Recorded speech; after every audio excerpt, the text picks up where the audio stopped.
toi, mon âme. C'est la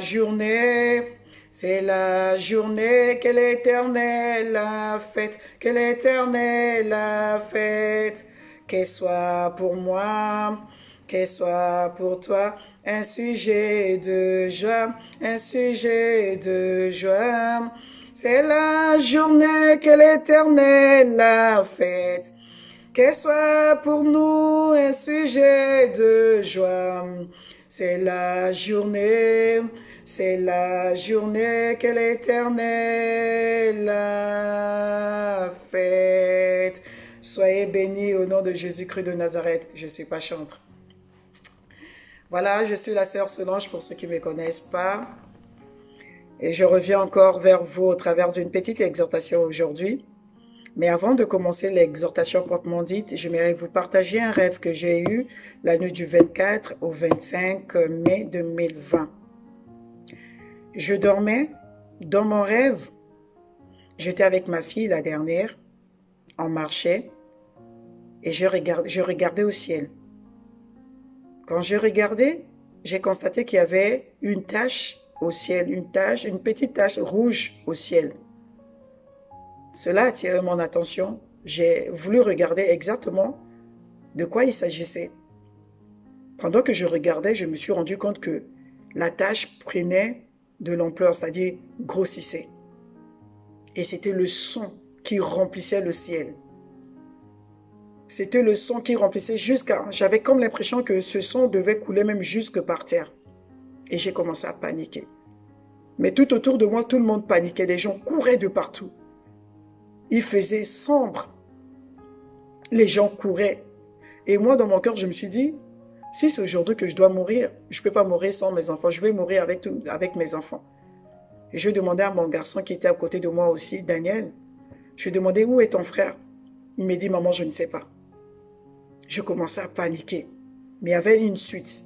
La suite, ce n'est que des détails que je n'ai pas envie de partager, sinon ça va nous prendre longtemps.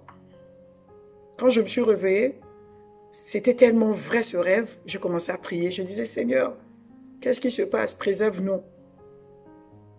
Tiens, je me suis rappelé, j'avais fait pratiquement le même rêve en 2012. J'étais encore en Afrique.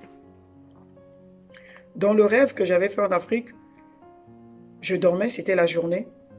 Il y avait des étoiles qui tombaient du ciel. Il y avait des astres qui tombaient du ciel. Et des gens couraient de partout pour chercher des cachettes.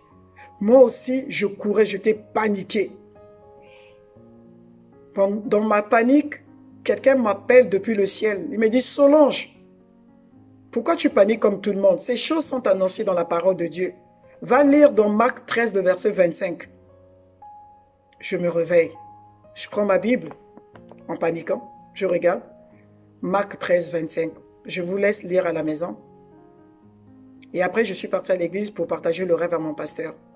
Et ces choses sont restées gravées dans ma tête. Et quand j'ai fait le rêve du 24, là, que je vais vous raconter que le ciel s'est transformé et il n'y avait que le son, je commençais à dire, Seigneur, qu'est-ce qui se passe? Qu'est-ce que tu veux me dire par là?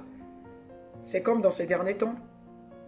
Tout le monde est paniqué avec ce coronavirus, avec d'autres épidémies, avec les phénomènes que nous entendons par-ci, par-là. On est plus ou moins dépassé. Mais le Saint-Esprit va m'interpeller. Il va me dire, ces choses doivent arriver. Mais je vous appelle à la vigilance. Prie seulement. Et j'ai fait des recherches. Je vais vous partager cette parole qui m'a fait du bien, qui me rassure, qui m'a interpellé, qui va peut-être interpeller quelqu'un aujourd'hui. Lisons la parole de Dieu dans Matthieu plutôt, Matthieu 25, à partir du verset 1 jusqu'au verset 9. Je le lis au nom de Jésus-Christ de Nazareth. Alors le royaume des cieux sera semblable à 10 vierges qui, ayant pris leurs lampes, allèrent à la rencontre de l'époux. 5 d'entre elles étaient folles et 5 sages. Les folles, en prenant leurs lampes, ne prirent point d'huile avec elles, mais les sages prirent avec leurs lampes de l'huile dans des vases. Comme l'époux tardait, toutes s'assoupirent et s'endormirent. Au milieu de la nuit, on cria, voici l'époux, allez à sa rencontre. Alors toutes ces vierges se réveillent et préparaient leurs lampes. Les folles dirent aux sages, donnez-nous de votre huile, car nos lampes s'éteignent. Les sages répondirent, non, il n'y en aura pas assez pour nous et pour vous. Allez plutôt chez ceux qui n'en vendent et achetez-en pour vous. Le titre de ce passage, c'est des paraboles des 10 vierges. Ce qui m'a interpellé, c'est qu'on parle des 10 vierges. On ne parle pas de 5 qui sont vierges et d'autres, elles étaient déjà... elles n'étaient pas vierges. On nous parle des 10 vierges. On nous parle des filles qui ont été peut-être consacrées à l'époux, que l'époux devait épouser, que l'époux devait prendre pour vivre avec, que l'époux devait prendre pour vivre pour l'éternité avec. On ne parle pas de personnes qui sont hors de la présence de l'époux. Et cela a attiré mon attention. J'ai dit, ben tiens, on parle des 10 vierges là. Si on me disait qu'il y avait déjà 5 qui n'étaient pas vierges, qui avaient connu autre chose, qui étaient hors de la présence de l'époux, j'allais dire, ouais, c'est normal. Mais on me parle des vierges. On me parle des personnes qui connaissent certainement Dieu. Des personnes qui ont accepté le Seigneur depuis longtemps. Des personnes qui vivent dans la maison de Dieu. Peut-être il y a d'autres qui servent même le Seigneur. Qui ont des responsabilités au sein de l'Église. Qui sont chantres, prédicateurs, intercesseuses, évangélistes, prophètes. La liste est tellement longue. Ces personnes qui sont dans la maison de Dieu, qui sont convaincus que leurs noms sont inscrits déjà dans le livre de vie et que si le Seigneur revenait aujourd'hui, c'est sûr que nous allons partir au ciel. C'est ce genre de personnes que ce passage nous parle. Alors Dieu, le Saint-Esprit a commencé à parler à mon âme. Elle dit aujourd'hui, quand tu te poses la question, est-ce que tu as le même zèle que tu avais hier? Tu as le même amour que tu avais hier pour le Seigneur? Les mêmes engagements, les mêmes motivations que tu avais hier pour le Seigneur? Ou tu t'es familiarisé avec les choses de Dieu? Pour toi, ça devient normal d'aller dimanche après dimanche à l'église. Ça devient normal de lire la parole de Dieu pour apaiser ta conscience. Parce que ta conscience va te dire, mais tu vas à l'église, ça fait longtemps. Mais pourquoi tu ne lis pas ta Bible? Tu dis, bon, je vais lire ma Bible. Je vais quand même prier pour que moi-même, je me rassure que je suis encore chrétienne. Mais tu as perdu l'essentiel. Tu as perdu l'essentiel. L'essentiel qui est la crainte de Dieu. L'essentiel qui est de mettre la parole de Dieu en pratique. D'aimer le Seigneur comme tu l'as aimé autrefois. Quand on nous avait présenté le Seigneur, tu as vu le zèle qu'on avait autrefois. Moi, je me rappelle bien. Je vous raconte cette petite histoire, je me raconte bien. Je me rappelle bien, quand j'avais accepté le Seigneur, j'avais pris, mais parce que j'aimais bien porter les culottes jeans là, en Afrique là-bas. Jusque là dans les cuisses. Et quand j'ai accepté le Seigneur, je suis partie dans ma maison, j'ai pris les jeans, j'ai pris ces culottes ou ces shorts, parce que voilà, ici, culotte, c'est en bas. Chez nous, là-bas, et ça s'appelait comme ça, culotte, mais ici, c'est short. J'ai pris tout ça, j'ai découpé, j'ai même pas voulu donner à quelqu'un parce que je ne voulais pas que quelqu'un soit souillé. Je ne voulais même pas que quelqu'un ait une vie comme j'avais autrefois. À cause du zèle que j'avais pour le Seigneur, l'amour que j'avais pour le Seigneur. Je sais que toi aussi, tu avais cet amour. Quand tu as prêché l'évangile, tu étais tellement engagé. Tu passais les nuits dans l'église, dans la prière. Tu passais les nuits à méditer la parole de Dieu. Tu passais les nuits à chercher la face de Dieu, dans le jeûne, dans les supplications. Mais les jours passent. Les années passent. On s'habitue dans les choses de Dieu. On se familiarise dans la présence de Dieu. Et on baisse la garde. On reprend ce qu'on avait vomi. Le mensonge qu'on avait vomi, l'adultère qu'on avait vomi, la magie qu'on avait abandonnée, l'homosexualité qu'on avait abandonnée. Toutes ces choses, on reprend petit à petit. Parce que Dieu tarde à venir. Et c'est ce qui se passe dans la vie de ces 5 vierges folles. Comme la Bible nous dit dans le verset 5. Comme l'époux tardait. Comme l'époux tardait. L'époux t'a jamais dit que comme tu as accepté le Seigneur aujourd'hui, je vais te prendre aujourd'hui. Et même lui-même, notre Seigneur, quand il était sur la terre, il a dit, même lui, il ne sait pas à quelle heure le Seigneur reviendra. Il a dit, veillez. Oh mon frère, ma soeur, Dieu nous interpelle aujourd'hui. Dieu t'appelle encore aujourd'hui te dire, tu te situes où? À l'instant, je suis en train de parler. Quand tu rentres dedans de toi, est-ce que ta vie donne gloire au Seigneur? Est-ce que tu es réellement chrétienne? Est-ce que tu n'as pas un pied devant, un pied à gauche, un pied à droite? Est-ce que tu es réellement consacré à Dieu comme autrefois? Tu n'es pas tiède, comme le dit dans le livre d'Apocalypse. Mais qu'est-ce que le livre d'Apocalypse dit? Que Dieu vomit ceux qui sont tièdes. Dieu a besoin que tu sois consacré à lui en tout et pour tout. Pas seulement pour certaines choses et que d'autres tu mets de côté. Non. Tu dois appliquer la parole de Dieu telle qu'elle se présente à toi. Vous allez vous constater qu'au verset 8, on dit les folles dirent aux sages, donnez-nous de votre huile car nos lampes s'éteignent. Ça veut dire qu'autrefois, elles avaient l'huile aussi dans leurs lampes. Elles avaient le zèle pour les choses de Dieu, l'amour pour les choses de Dieu.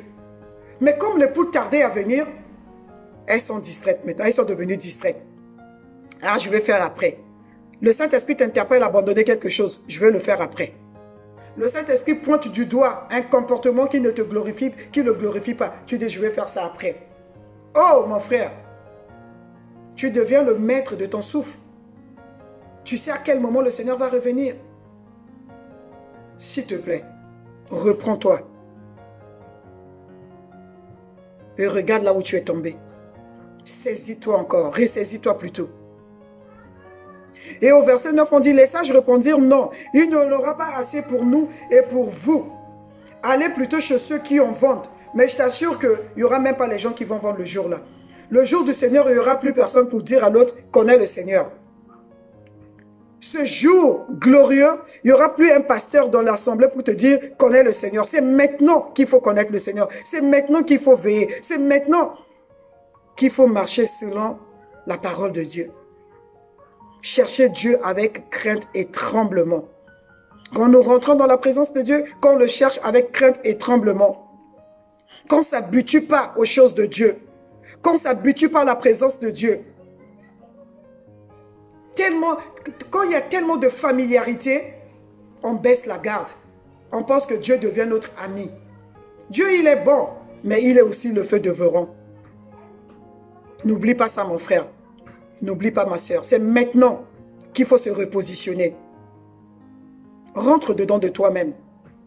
La parole de Dieu, qu'est-ce que la parole de Dieu nous dit dans Romains 12? Je vous exhorte donc, frères, par des compassions de Dieu, à offrir vos corps comme un sacrifice vivant, saint, agréable à Dieu, ce qui sera de votre part un culte raisonnable. Ne vous conformez pas au siècle présent, mais soyez transformés par le renouvellement de l'intelligence, afin que vous discerniez quelle est la volonté de Dieu, ce qui est bon, agréable et parfait. Qu'on ne se conforme pas au siècle présent. Ce que des païens font, nous aussi nous faisons. Ah non, que ce ne soit pas ainsi. À chaque fois que nous faisons ces choses, c'est comme si nous clouons encore Jésus à nouveau à la croix de Golgotha. Il subit les mêmes choses qu'il avait subies autrefois. Non, mon frère, Dieu nous interpelle aujourd'hui. Revenons totalement à lui. Que personne ne te distrait, que ton mari ne te distrait, que tes enfants ne te distraient, que tes collègues, que tes amis ne te distraient. Sois focalisé sur la mission. Que le ciel soit ta cible. Que Jésus-Christ de Nazareth soit ta cible. Que Jésus-Christ de Nazareth soit ta préoccupation. Que le paradis soit ta préoccupation. Je vous en conjure par les compassions de Christ. Je parle à toi, mais je parle à moi-même. Parce que je suis encore ici, sur la terre. Je veille sur moi-même. Je veille sur ma marche. À chaque fois que je tombe, je me relève, je dis, Seigneur, je ne vais pas rester. Aujourd'hui, on nous prêche d'autres évangiles. Combien même, il n'y a pas d'autre évangile. Mais nous voulons entendre les choses agréables. Nous voulons entendre les choses qui font notre fierté. L'argent, recevez. Les mariages. Oh! Il arrivera un temps, je vais vous partager par rapport au mariage parce que je suis mariée.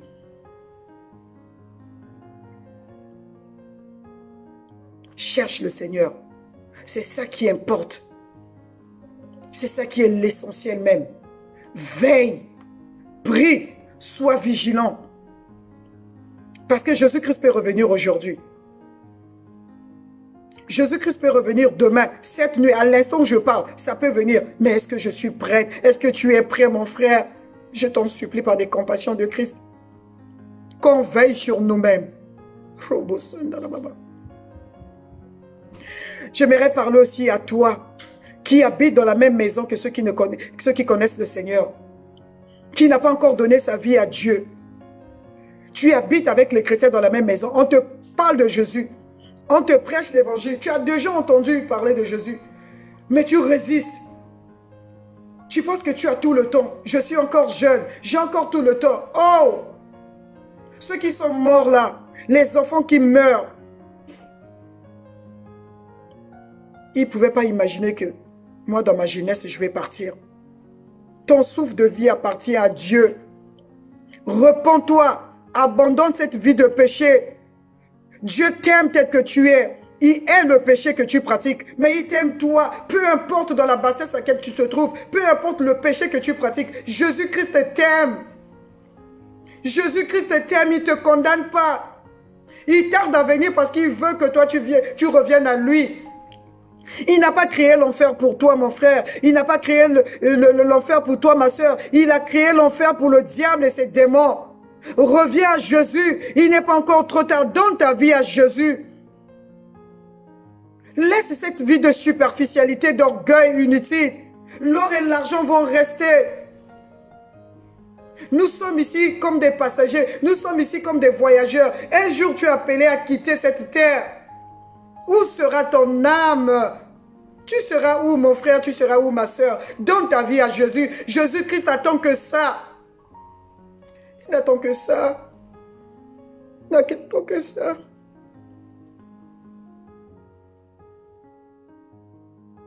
Alléluia. J'aimerais prier pour nous.